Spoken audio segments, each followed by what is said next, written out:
Hello people, my name's Mark and this is Camp Lapidary. So about a month ago I bought this trailer to turn it into a camping and work trailer, motorcycle hauler. I made a little video about what I was going to do with it, and so I just wanted to follow that up and talk about plans and thoughts for it. I purchased some things to put in it to build, and so I just wanted to go over those things one at a time. This trailer came with these stabilizers, and they're bolt in. Oh, hi Poots. Hi Poots. So they bolt on. There's a bolt there, and it just goes up through the flooring. And they're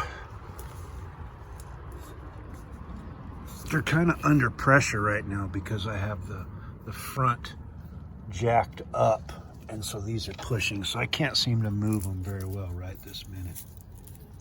But the trailer came with those, and those have been very useful in stabilizing the trailer. Like the first 2 nights I slept in it, I noticed, it wiggled around a little bit, getting in and out or shifting your weight in the trailer. It would move. So I'm glad it has these stabilizers. Now I'm looking at the axle, and this is what's called a drop axle, and it lowers the trailer down, I guess 4 inches or something like that, 4-inch drop axle. And so that puts the trailer closer to the ground, which I guess is great for towing it around on city streets and whatnot. But for off-road, it might produce more limitations. So that's what's on there. I didn't really even realize that when I got the trailer. I didn't even know these existed, to be honest with you. So I kind of wish it had a straight axle, just to get a little bit more clearance between the trailer frame and the ground. But maybe it's not that big of a deal, and I'm certainly not going to worry about it right now. But maybe in the future I might change that out just to get more clearance. I'm glad it has this kind of style of lock that you can easily, quickly, and unlock it and get inside. So I've been sleeping in here. I've trained myself to sleep in here pretty good. I've been sleeping pretty good through the night. Generator, ice chest. It's very dark in here. When you close the door, let me show you what happens.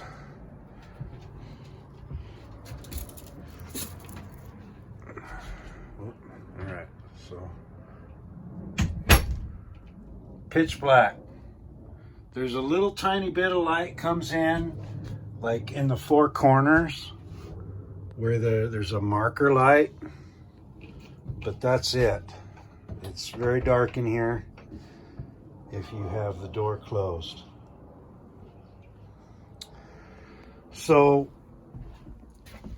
let's start with the bed. So I have my camping mats laid out on a piece of cardboard just to keep the mats off the plywood. And now these mats measure 30 inches wide, no digging, by 75 inches long, which is, I guess, a fairly standard size mat.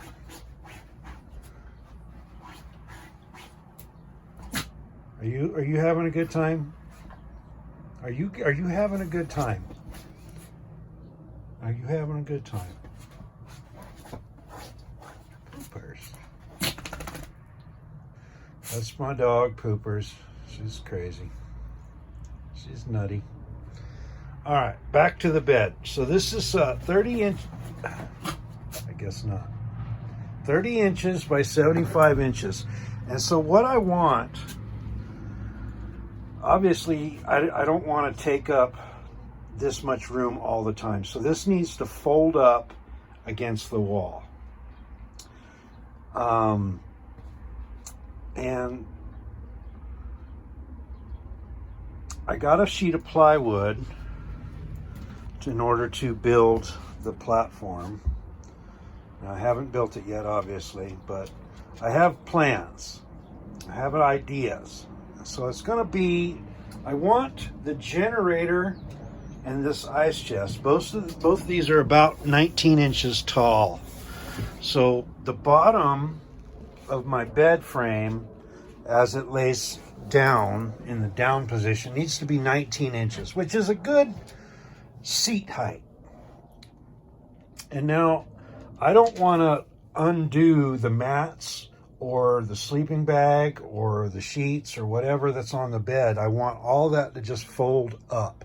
So what I have to do is I have to keep a 5-inch or a 4-inch gap between the wall and the hinge, so that when I fold that up, there's a 4 or 5-inch gap that the bedding will occupy, and then I'll secure it to the wall. And we'll get more into that. But I have purchased, just the other day, it hasn't come yet, but I purchased from the Foam Factory online a 4-inch thick, it's a 4-inch thick foam, HD. They sell all kinds of foam there, from kind of low quality to high quality. And so I've got what they call the HD 36 high quality foam, 4 inches by 39 inches by 80 inches. And that's a standard twin long XL, I think they call it, twin XL. And so I have that coming, and that was about $100 to get the foam. And I don't have a cover for it. I'm going to have to create something out of sheets or sew something up. I don't know. But so the foam is coming. And basically, I'm thinking I'm just going to cut that foam down to basically this size, 30 inches by 75 inches. And basically I want it to be where it is now, because I like to have a space down here at the foot where if I want my feet to hang off, they can. Right? So I need that much space there. And up here, the bed frame will end basically at the mattress, so that there's a space to walk right here in front of the shelves that are there. And of course, it's all going to be raised up 19 inches. All right, so I just tossed that stuff underneath the mattress to kind of simulate about how high this bedding will end up being. All right, so you've seen that. That's the plan for the bedding. And that's like the elephant in the room. It may be the most important part of any little camper or anything that you're going to sleep in. You know, your bed is kind of the most important thing. All right, number 2, I bought a ventilation fan. So this is a Camco vent. It's not a fan, doesn't have power to it. And it came with the trailer, but I won't be using it. It doesn't have, you know, a powered fan to it. So I bought a Max Air fan. I bought a Max Air fan, and so I have to put a hole in the roof, 14 by 14 inches. Standard size. I mean, They're very popular items. You know, you got your Fantastic fan, your Max Air fans. There's a whole bunch of other brands out there. I settled on the Max Air, and I'm getting the model. It's called 4000K or something like that. And it has a 10-inch or 10 speed. I think it's a 12-inch fan, maybe, yeah, something like that. Maybe 10 or 12-inch, but it doesn't matter. So it has 10 speeds, and it blows in and out. So you can exhaust air or you can pull in fresh air if that's what you want to do. And I didn't get the one that has the fancy cover on the outside, just the standard one. And it has a thermostat, so it can automatically come on, you know, if it gets too hot in there. It's 86 degrees in here. There's no vent. I mean, there's a little vent right here up high. A little bit of air comes in there. And then there's this little vent down here. Right? And that's basically all the vents this trailer has right now. And it's been fine because it's been fairly cold, you know. So today is the middle of May, and I just got the trailer a month ago, so that was the middle of March. So the weather's been cool at night and, you know, getting warm during the day, but now that we're at the middle of May, it's going to start getting hot. And so I need a vent fan. So that was about $200, and I ordered that through Amazon. There was other places I could have got it slightly less. So there was other places where you could spend a lot more, but it was $175 on Amazon, and I just like their return policy. So I went with Amazon, and so that'll be coming this week, and we'll get it installed as soon as possible. And so concerning the vent fan, you know, I had to decide, where do I want to put this vent fan? And basically there's two choices in my mind. You could put it directly in the center of this space, which would be around here, you know, so that's about the center of the box. But there's other considerations. So I want to put as much solar as I can on the roof. And I've determined that, you know, I could fit, if I didn't have a 14-inch vent fan, I could get about 750 watts of large solar panels, used solar panels. I'm not really looking at new solar panels because they're $1 a watt. And I can get these used solar panels that are 250 watts a piece for like $65 a piece. So that's at Santan Solar online. They're down in Arizona, and every year I go to Arizona, so it'd be easy for me to pick up some solar panels. But anyway, these are very large solar panels, so I had to think about where I would put panels, how many panels I could get up there, where I would put the ceiling fan. And so I've determined that I want to keep the solar panels that weigh about 40 pounds a piece. I want to keep them towards the back of the trailer. And so these solar panels are 40 inches wide. So you have the first panel that basically starts at the end of the trailer and goes 40 inches. And then the next one that goes 40 inches. And that brings you up into this area, 80 inches. Now that leaves the front of the trailer wide open. Or I could put that vent fan in the middle and put one solar panel at the rear and then one kind of towards the front. But I've determined that I'd rather keep the weight towards the rear or centered on the tires. It just seems to me like it's real easy to add a bunch of tongue weight to the front, and it takes more effort and planning to put weight in the back of the trailer. So when I plan things, I want to put the weight in the back of the trailer, and in the front of the trailer, it's easy to load it up and get some tongue weight in my mind. So what I want to do with the vent fan is I want to install it up front here. So this is my cooking area. Now, here's my stove, and I plan on using this stove, but notice that it doesn't even open all the way. So I have to move and modify this top shelf, right? I feel like I could probably just move it up, like it's right here. I could just probably move it up right there, and then that would be enough room to do my cooking. But I'm not really, I would like to have more room above the stove, right?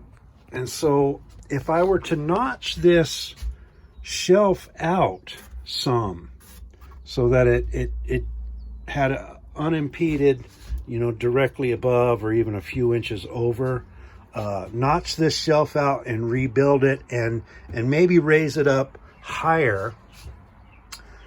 And so cooking right here, and then I want to install that vent fan basically so that it's directly above the stove, so that the heat in the summertime can exit if I want it to, or I can have it closed if I want the heat inside.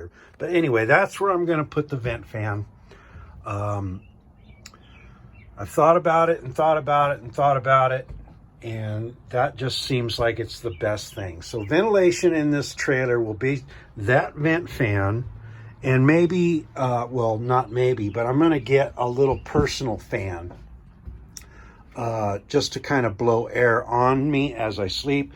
I mean, I've been using this little tiny thing, but I'll get a bigger one that plugs in either a 12 volt or first I'm just going to go with an electric one, 120 volt AC.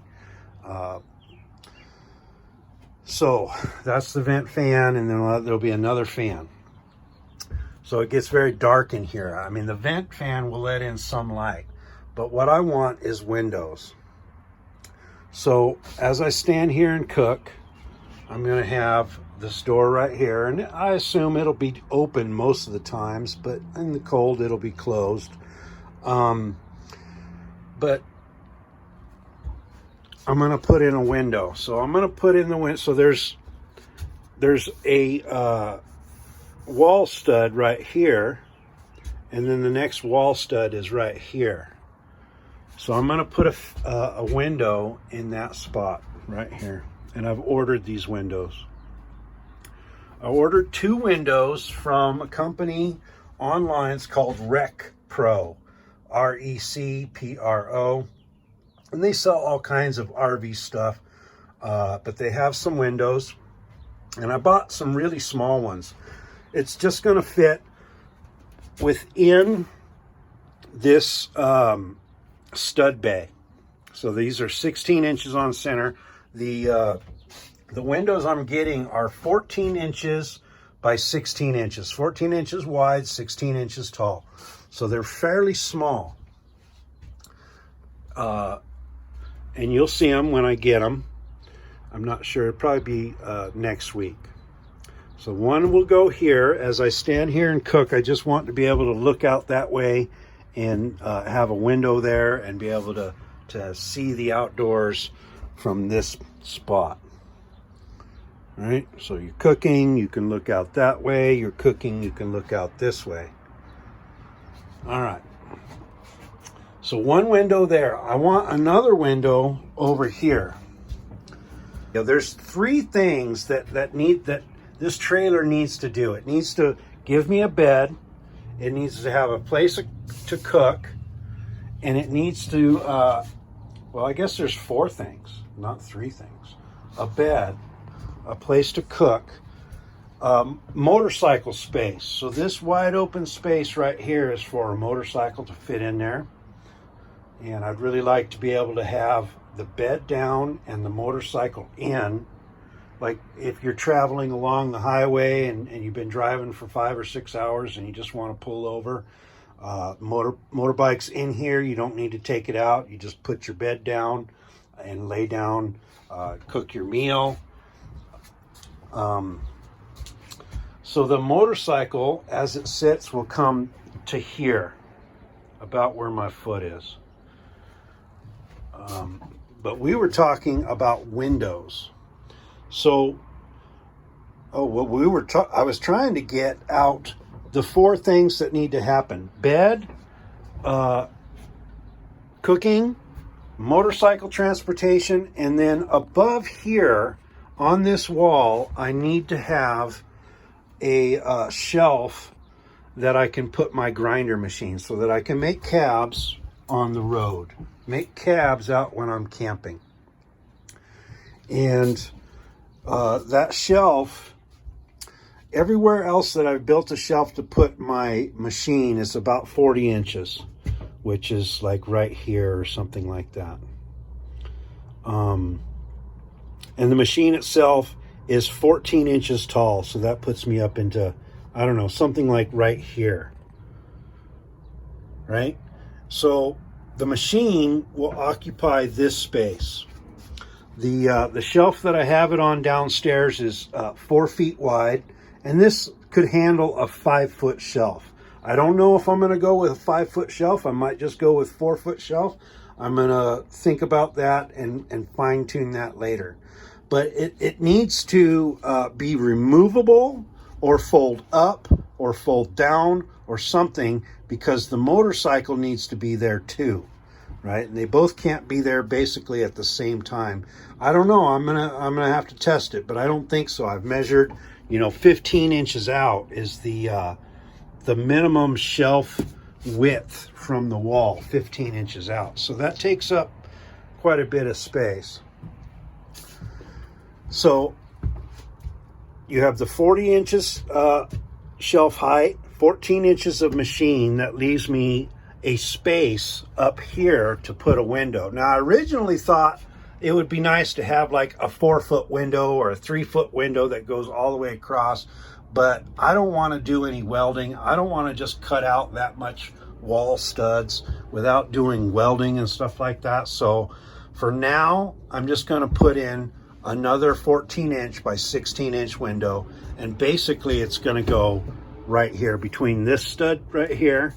These are the studs, and there's another stud right here. You can see it. So it's going to go right here, and I think that'll be good enough. And if in the future I want another one, I may put another window right here just to have more space of viewing. So if I'm standing in here, maybe the motorcycle is not with me, or the motorcycle is outside, and I'm standing in here and I got to work for 2 hours or 3 hours, I want to be able to at least glance up and look outside. Now, I may have this door down, depending on the weather, depending on the other conditions and stuff, that door might be down. I'm going to get screens. They sell these magnetic screens that are fairly inexpensive. I can get one for there and one for here. But anyway, for now, I have a window. It's coming. It's going to go here.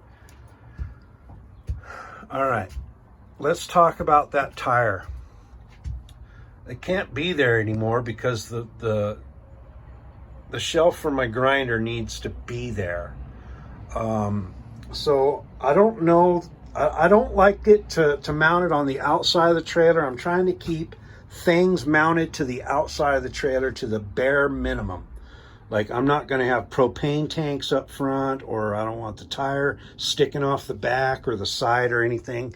Now, this tire is exactly the same tire that I have on my little trailer. The same size. It's a different brand, but it's exactly the same size. So I don't have a spare tire for this trailer. I never bought one. I just bought 2 tires and mounted them on there and some stuff. So anyway, I was thinking what I want to do with this trailer, or with that tire, is I just want to put it in the back of the truck, and I'll just set it in there. I'll keep it in inside here, or inside that other trailer, or in the shed or something. And when I go somewhere, I'll just put it in the back of my truck and leave it there. And then that way I can use it for the little trailer, I can use it for this big trailer, whatever it works. So it won't be there anymore. There's a lot of E-track that has come with this trailer. So I have a 4-foot E-track, another 4-foot E-track. Here's a third 4-foot E-track. Some little, I guess these are probably 1-footers. Yeah, 1-foot E-tracks. So I'm definitely going to use like the E-track and these rings to secure the motorcycle. So they're going to get moved around as necessary to provide, you know, the trailer does have these very heavy duty floor mounted ones, but one is in that corner, this corner, that corner way up there, and then that corner. So I don't think that I need to use those. I think between the E-tracks, you know, one on each side, I should be able to secure the motorcycle easily. I don't think, but I just need to figure out exactly where they're going to go. And I've been tempted to try to use this E-track system with a mount that I don't have yet, a 2x4 mount, in order to make this shelf and potentially the connection to the wall over here. I don't know if I will, but I'm going to try it. First, I'm going to try it with this, and then if I can make that work easily enough, maybe I'll try it over here. We will see. It just kind of depends on how hard it is to connect a shelf while you're doing this. You know, like, is that hard to do when there's a 15-inch by 4-foot shelf? I don't know. We'll have to see. All right, so we've covered the bed. We've covered the vent fan. We've covered this window. And we've covered this window, and we've talked about some of this other stuff. I also have, coming from Rec Pro, a small pass-through hatch, a little cover that I'm going to mount down here low on the outside, and it's basically just allows me to put a cord through the wall and still kind of close it up. I'll show it to you when it gets here, but you know, I figure this trailer is going to be sitting here in my driveway, you know, 9 times out of 10, 9 days out of 10, 8 days out of 10, if I'm lucky and can do a lot of camping, but it's still going to sit here a lot. And so I need a way to get shore power in here. And I really just want to keep everything as simple and lightweight as possible. You know, I'm not worried about being backpack lightweight, but as far as cargo trailer builds go, I've seen really a lot of cargo trailer builds, and boy, they can get heavy. They can get heavy real fast with huge tongue weights. I mean, really, I'd love to be able to just still kind of be able to move this thing around by myself if necessary. I'd like to be able to lift up the tongue and put it on the trailer hitch of the truck, you know, if I have to, like if it's a pain in the butt to back it up and get it just right, you know, just grab it and put it on there. You know, I don't want a 400-pound tongue weight. So the capacity on the axle of this trailer is a 3,500-pound axle. I don't want to be anywhere near 3,500 pounds and 350-pound tongue weight. That's crazy. I have a little tiny truck with a 4-cylinder motor, 150 horsepower to play with, and this trailer from the factory was 1,250 pounds. You know, add in some heavy shelving up here, add in a tire, add in all this other stuff. You know, if I can keep my trailer below 2,000 pounds, that's what I want to do. So for now, I'll be using this generator. I'd love to get like a lithium system at some point. I'll be using this ice chest. I'd love to get a you know, a compressor, 12 volt compressor fridge eventually. I don't have it out here, but I have, well, let me just go get it. All right, so it's, I've been using this for my electrical power needs in my camping endeavors for the past year, and this has been great.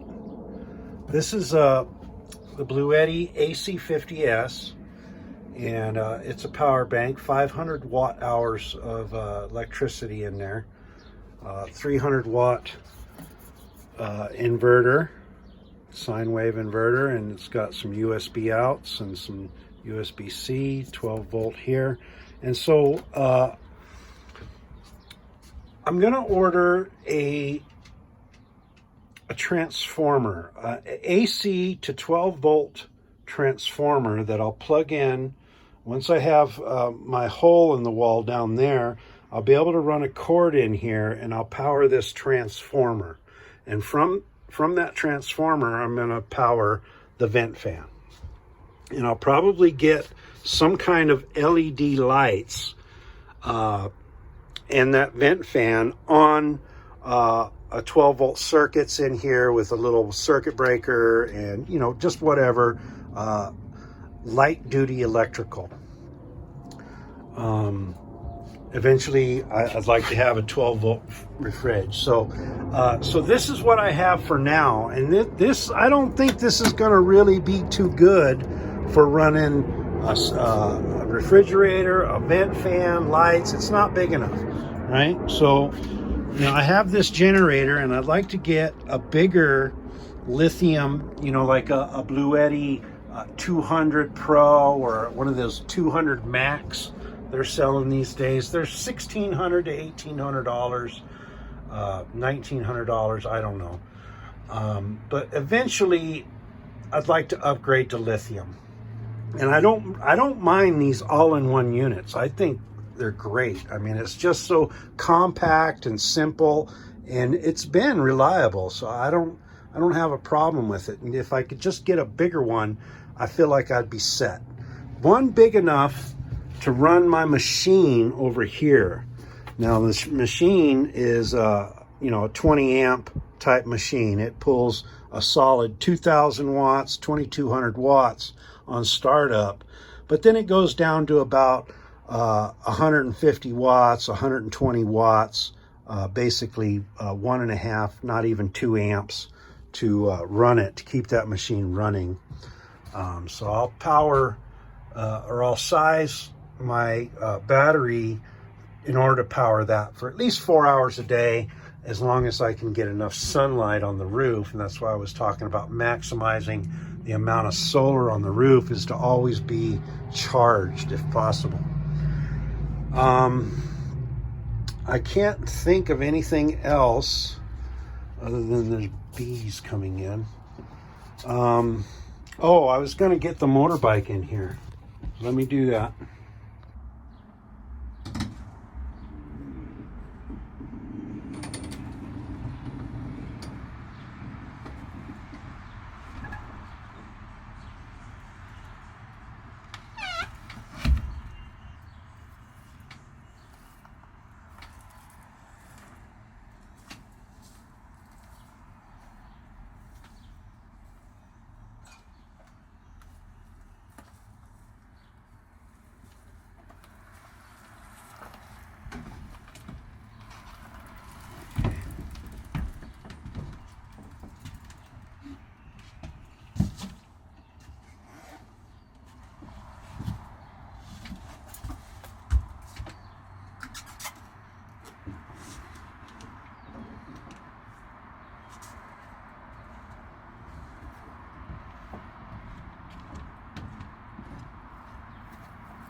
All right, now that was the easiest load up of a motorcycle that I've ever done.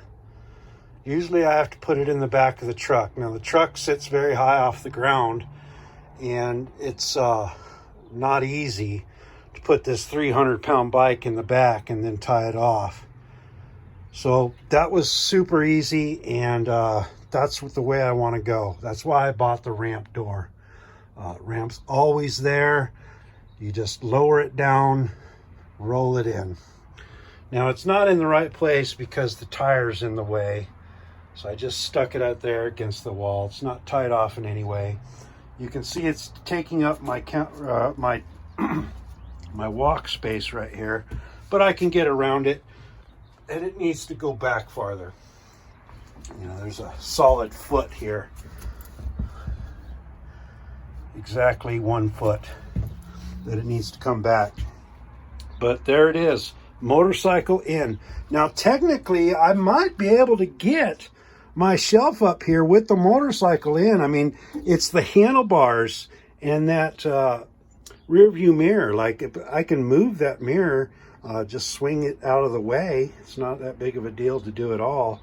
I just didn't want anything touching itself, you know. And the shelf itself, like, the shelf can stay on there, but I won't be driving the trailer around with my machine on the shelf. Like, the machine is going to go down on the ground underneath there, or underneath the bed, or anywhere. The machine will go on the wall once we're stopped and, you know, the trailer is deployed, and we're staying for a day or 2 days or however long. Now that may change. You know, if I go on a long trip and I don't even bring the motorbike or something, maybe I'll figure out a way that the machine can always stay up. But for now, I'm thinking that the machine is going to come down for traveling. All right, so that's it. We've talked about cooking. We've talked about sleeping. We've talked about the windows that are coming, the ventilation system. We've talked about solar on the roof. There's issues. This roof is not very strong.